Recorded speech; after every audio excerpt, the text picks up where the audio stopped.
महात्मा गांधी, नेहरू, पटेल, अंबेडकर आदि और हमारे माननीय प्रधानमंत्री मोदी जी, इन सभी लोगों का सपना है राम राज्य का। इसलिए तो हमारे संविधान की किताब में सबसे पहले पन्ने पर राम दरबार का चित्र अंकित है। राम राज्य यानी दैहिक दैविक भौतिक तापा राम राज नहीं कावहि व्यापा। दैहिक मतलब शरीर से संबंध।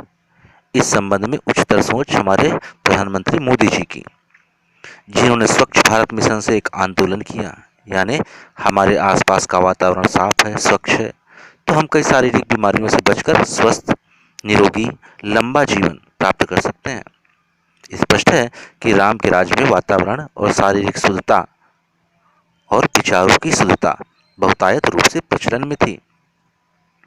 दैनिक जो स्वतः दैविक जो स्वतः उत्पन्न हो, उसको साधारण भाषा में समझें तो ये कहलाती है ईश्वर की इच्छा।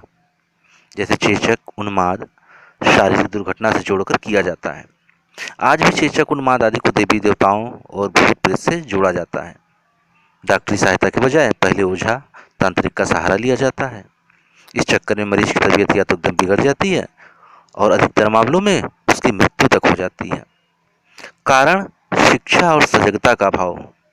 अगर कोई व्यक्ति शिक्षित है तो ये कदापि नहीं कह सकते कि वो सजग भी है। सजग का अर्थ होता है हर दिन हर पल कुछ नया करने की भावना या नया सीखने की भावना। स्पष्ट है कि रामराज में लोग शिक्षित, सजग और कुछ नया कृत्रिम करने की भावना जागृत थी। इस कारण वो राज्य को बुलंदियों तक पहुंचाने में कुशल थे। अब आता है भौतिक तापा यानी सांसारिक कारण। इसे मुख्य रूप से गंभीर बीमारियां, सांसारिक चीज़ों की ज़रूरतें, पर्याप्त धन यानी पूर्ण रूप से उच्च जीवन जीना। गंभीर बीमारियां इसको समझ सकते हैं कि रामराज में कुशल वैद्य और हर तरीके के इलाज करने के लिए पर्याप्त मात्रा में अस्पताल थे। अब सांसारिक चीज़ें तो वही प्राप्त कर सकता है जिसके पास रोजगार हो और रोजगार प्राप्त करने के लिए पर्याप्त संसाधन मौजूद हों। यानी स्पष्ट रूप से राम राज्य में रोजगार के लिए राजा का मुंह नहीं देखना पड़ता था। राम ने पर्याप्त संसाधन मौजूद करा दिए थे। शिक्षित, सजग और कुछ नया करने की भावना तो उनमें थी ही, संसाधन भी मौजूद थे, तो राज्य दिन प्रतिदिन उन्नति की ओर अग्रसर हो रहा था। यहाँ पर भी मोदी जी का काम सराहनीय है, जिन्होंने बैंक से बेरोजगारों के लिए कर्ज के दरवाजे खोले। परंतु वास्तव में ये दुर्भाग्यपूर्ण है, किसी योजना का लाभ जरूरतमंद को नहीं मिला। अफसरशाही, नौकरशाही तक जिनकी पहुंच थी और जिन्हें लगभग जरूरत भी नहीं थी, इस योजना का लाभ उन लोगों को मिला। शारीरिक दुर्घटना यानी अपनी लापरवाही या दूसरे द्वारा की गई लापरवाही से शारीरिक क्षति होना। मतलब उस समय लोग यातायात नियम और सरकारी नियमों का पालन पूर्ण रूपेण करते थे। स्पष्टतया सभी के लिए एक नियम कानून थे। अति गंभीर बीमारियां, समय पर वस्तुतः किसी कारणवश उत्पन्न होने वाली बीमारियां जैसे प्लेग, हैजा, कोरोना, इस तरह की बीमारियां शायद उस समय मौजूद रही होंगी, नाम का फर्क हो सकता है। पर राज्य में लोग शिक्षित, सजग, साफ सफाई, सरकारी नियम का को मानने वाली प्रजा थी, तो इन बीमारियों का असर भी लगभग ना के बराबर ही रहा होगा। यहाँ पर भी एक बात प्रशंसा की योग्य है, कोरोना की प्रचंड धारा में हमारे प्रधानमंत्री मोदी जी और उनकी सरकार का काम सराहनीय रहा। परंतु फिर वही ढाक के तीन पात, जनता द्वारा सरकारी नियमों की अनदेखी की गई। लोगों की लापरवाही का जाने कितने लोग अपनों से पिछड़ गए, काल कवलित हो गए, बच्चे अनाथ हो गए, माँ खत्म हो गई, पिता का साया उठ गया, सिंदूर मिट गया। तो कहना मैं चाहता हूँ राम ने वो राज्य नहीं स्थापित किया, उनकी कुशल प्रजा ने स्थापित किया। किसी भी देश की उन्नति के पथ पर लाना सरकार के हाथ में नहीं, वरन नागरिकों के हाथ में होता है। नागरिक चाहें तो देश का विकास हो सकता है या फिर पाताल में देश जा सकता है। एक नेता अपनी मर्जी से कुछ नहीं करता, बल्कि वो जनता की इच्छा पर निर्भर होता है। भीड़ जो चाहती है वैसा ही करने को विवश होता है।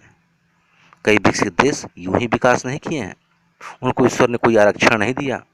उन देशों के नागरिकों ने अपने देश से प्रेम किया, अपने कर्तव्य को समझा, सरकारी नियमों का पालन किया, घोर परिश्रम से खुद को, अपने देश को पहले दूसरे पायदान पर लाकर खड़ा किया, और उनके पास कहीं आने जाने का, किसी से मिलने का समय भी है।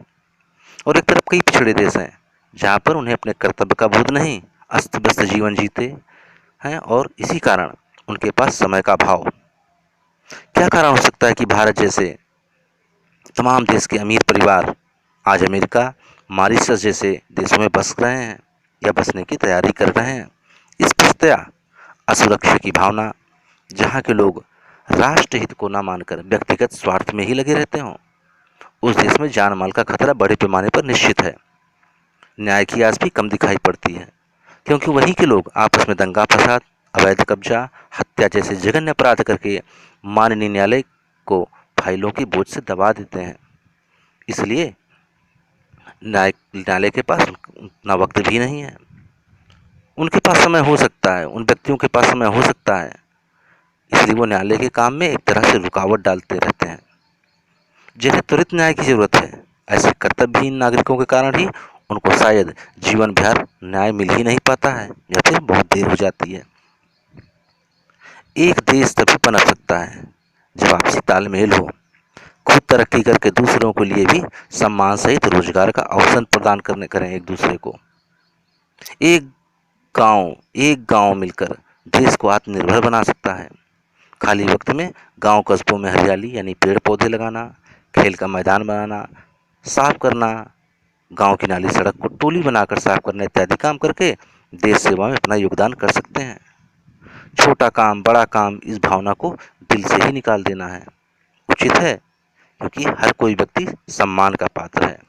कोई भी काम करके अपने परिवार का भरण पोषण और प्रत्यक्ष या अप्रत्यक्ष रूप से राष्ट्र के हित में अपना योगदान दे रहा है। जैसे प्रभु श्री राम ने उस छोटी सी गिलहरी को भी सम्मान और अगाध प्रेम किया, जिसने छोटा सा ही अपना योगदान सेतु निर्माण में किया था।